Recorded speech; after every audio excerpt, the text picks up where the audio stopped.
જોઈ રહ્યા છો ગુજરાતની એક એવી ચેનલ કે જે તમારા શહેરના પળે પળના સમાચારો તમારા સુધી પહોંચાડે છે। સ્વાગત છે આપનું A1 અભિક્રાઇમ ન્યૂઝમાં। હું છું એન્કર અર્પિતા પટેલ। ગાંધીધામમાં હેરોઇન સાથે એક આરોપી ઝડપાયો। ₹93,000 થી વધુનો મુદ્દામાલ જપ્ત કરાયો। પૂર્વ કચ્છના ગાંધીધામમાં નશીલા પદાર્થોના ગેરકાયદેસર કારોબાર સામે પોલીસે વધુ એક મહત્વપૂર્ણ કાર્યવાહી હાથ ધરી છે।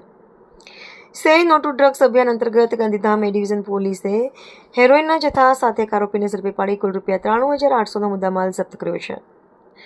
પોલીસ મહાનિરીક્ષક ચિરાગ કોરડે અને પૂર્વ કચ્છ પોલીસ અધિક્ષક સાગર બાગમારના માર્ગદર્શન હેઠળ તેમજ અંજાર વિભાગના નાયબ પોલીસ અધિક્ષક મુકેશ ચૌધરીની દેખરેખમાં પોલીસ ઇન્સ્પેક્ટર MJ રાઠોડના નેતૃત્વમાં સર્વેલન્સ સ્ટાફ પેટ્રોલિંગમાં હતો। તે દરમિયાન મળેલી ખાનગી બાતમીના આધારે ઓમ સિનેપ્લેક્સ પનબ્લાસ્ટ સામે આવેલા ખુલ્લા પ્લોટમાં પંચોની હાજરીમાં દરોડો પાડવામાં આવ્યો હતો।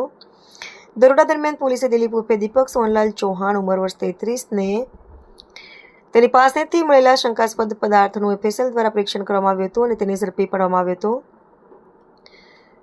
તે 1.940 ગ્રામ હેરોઇન હોવાનું સામે આવ્યું। પોલીસ આરોપી પાસેથી ₹38,800ના કિંમતનું હેરોઇન, 2 મોબાઈલ ફોન તથા હીરો કંપનીનું મોટરસાયકલ મળી કુલ કિંમત ₹93,800નો મુદ્દામાલ કબજે કર્યો છે।